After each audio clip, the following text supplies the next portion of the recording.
Hello everyone, welcome back to the channel. Today we are diving into a dramatic and fast unfolding situation in the South China Sea where Chinese ships collided while aggressively tailing a Filipino vessel. This moment has already become one of the most talked about incidents in the region, not only because of the collision itself, but also because of everything it reveals about rising tensions, shifting strategies, and the dangerous brinkmanship now defining the maritime standoff. In this video, we will break down exactly what happened, why it matters, and what this could mean for the future of the South China Sea as multiple nations fight for influence, territory, and control. The incident began when a Filipino supply boat was heading toward one of the contested areas of the Spratly Islands. This area has been an ongoing flashpoint between China and the Philippines due to overlapping claims that have intensified in recent years. The Filipino vessel was on a routine mission, but the Chinese Coast Guard and maritime militia started tailing it from the moment it entered what China claims as its jurisdiction. These shadowing operations have been happening for years, but this time the situation escalated far more quickly than anyone expected. As the Filipino boat proceeded on its course, the Chinese vessels moved in closer, attempting to block, surround, and deter it from reaching its destination. Reports indicate that two Chinese ships, both maneuvering aggressively, suddenly miscalculated their movements. While attempting to position themselves between the Filipino boat and its path, the two Chinese vessels ended up colliding with each other. The impact was strong enough to be visible from afar, and within minutes, videos from on board the Filipino vessel began circulating online, sparking massive reactions and raising new questions about China's maritime tactics.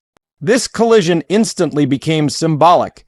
It revealed the growing risks of China's increasingly assertive operations. Normally, China relies on intimidation, water cannons, and dangerous close-quarter maneuvers.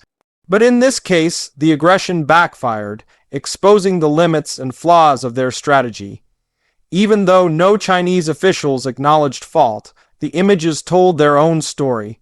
Two Chinese ships crashing while attempting to corner a much smaller Filipino vessel. It quickly turned into a global talking point, and one of the strongest demonstrations yet of how reckless the standoff has become. For the Philippines, this incident became another example of why they continue to call out China's behavior. Filipino officials emphasized that the supply boat was merely conducting routine operations, and that these routes are necessary for maintaining the troops stationed on their outposts. The Philippines has repeatedly pointed to international law, specifically the Hague ruling of 2016, which declared that China's vast territorial claims have no legal basis. But despite this ruling, China continues using its Coast Guard and militia ships to enforce its own interpretation of sovereignty, increasing the risk of deadly encounters. The Filipino crew on board the supply boat reported how dangerously close the Chinese vessels were maneuvering before the accident. They described loud horns, fast turns, and an obvious effort to intimidate them. According to their statements, the Chinese ships were so focused on preventing the Filipino boat from advancing that they seemed to lose track of each other's positions. The collision happened almost instantly, and the Filipino crew kept documenting the entire event, knowing that proof would carry enormous weight in the international community. When the footage reached social media, it ignited immediate reactions from analysts, journalists, and governments. Many argued that the crash exposed a lack of coordination among Chinese maritime forces. Others suggested that these maneuvers have become so frequent and aggressive that mistakes are now inevitable. The South China Sea has transformed into one of the most militarized maritime zones in the world, and this collision serves as a warning of what could happen if tensions escalate even further. China quickly tried to downplay the collision. State media avoided the word crash, instead describing it as a minor contact caused by foreign provocation. However, international observers rejected this narrative. The video clearly shows that the Filipino boat was simply moving forward in a straight line, while the Chinese vessels were performing confrontational maneuvers. Even experts who typically tread carefully when discussing China's military behavior acknowledged that the footage made it difficult for China to deny responsibility. The Philippines, meanwhile, used this opportunity to highlight how dangerous the situation has become for its sailors. Officials emphasized that Filipino vessels consistently follow maritime rules, while China disregards them. The crash strengthened the Philippines' claim that their forces face daily harassment and that China's actions are increasing the risk of serious maritime accidents or potential conflict. This incident also reinforced the Philippines' alliances with countries like the United States, Japan, and Australia, who have all expressed support for Manila's rights in the region.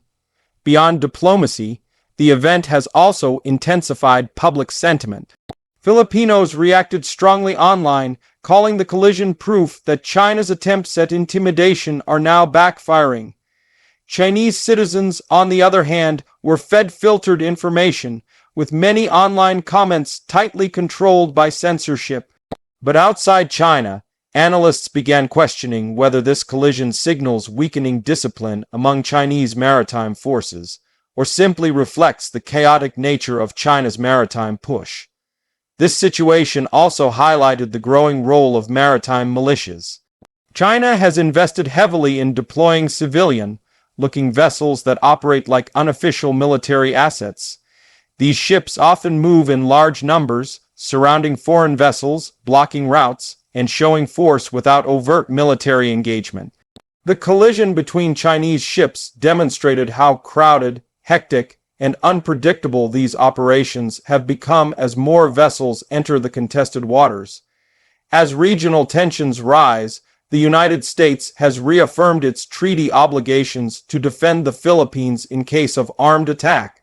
Although this incident did not involve direct violence, it served as a reminder of how quickly something minor can escalate into a larger confrontation.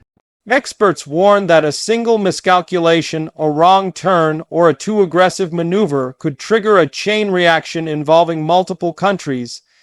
This is why the crash of the Chinese vessels has been taken seriously across Asia, Europe, and North America. Meanwhile, maritime experts are analyzing the technical aspects of the collision. Some believe the Chinese ships were operating in extremely tight formation, reducing reaction time and increasing the likelihood of errors. Others argue that China's ships often rely on intimidation rather than seamanship, which means they push too close without considering the risks. The footage indeed suggests that speed and aggressive positioning played a role in the accident. The Philippines, though smaller and less equipped than China, has earned global respect for standing its ground. Their vessels continue to resupply their outposts despite harassment. The bravery of the Filipino sailors has been praised widely because they face not only massive ships, but also water cannons, long-range acoustic devices, and repeated dangerous blockades. The collision reinforced the David versus Goliath narrative that resonates with many around the world. This incident also brings attention to the broader power competition in the Pacific. China's goal is to dominate the South China Sea, not just for territorial reasons, but for strategic and economic control. The sea routes that pass through this region are among the most important in global trade. Whoever controls these waters controls a significant portion of economic movement. This is why China continues expanding its artificial islands, military outposts, and maritime presence, despite international criticism. However, the crash of its own vessels adds a layer of embarrassment to China's image. It raises concerns about the training and discipline of its maritime personnel. It also fuels arguments that China's aggressive tactics are not only illegal but also unsustainable.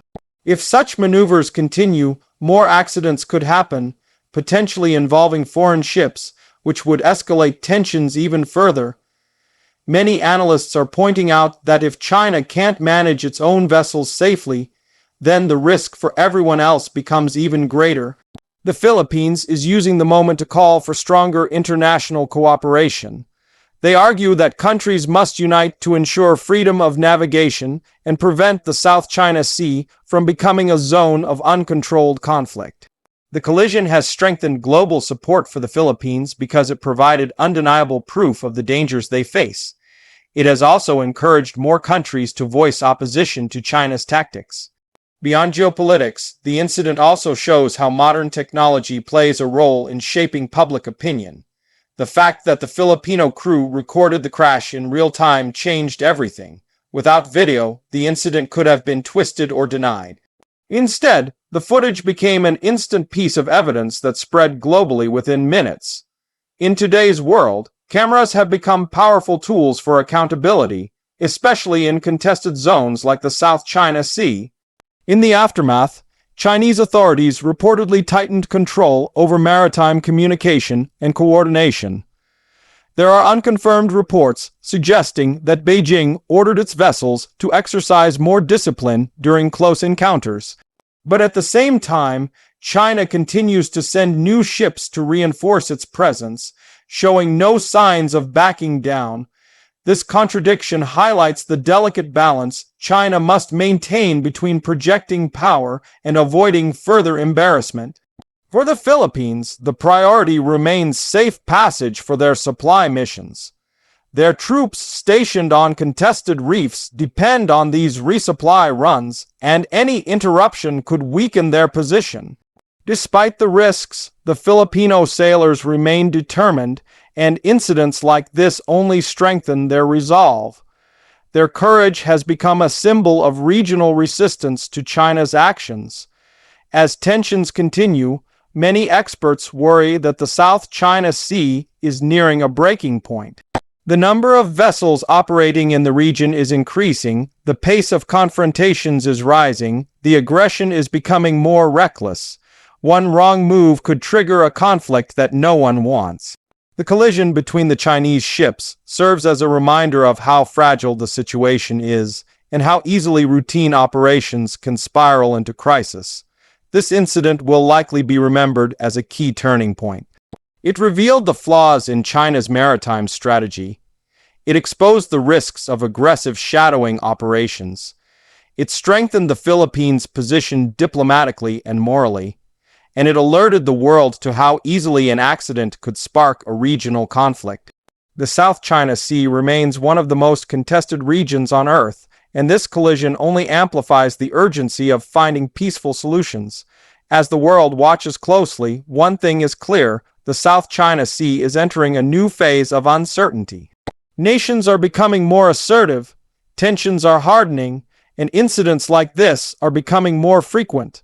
The collision between Chinese vessels may seem like a simple accident on the surface, but its implications stretch far beyond the moment of impact. It reflects a deeper struggle for dominance, sovereignty, and control.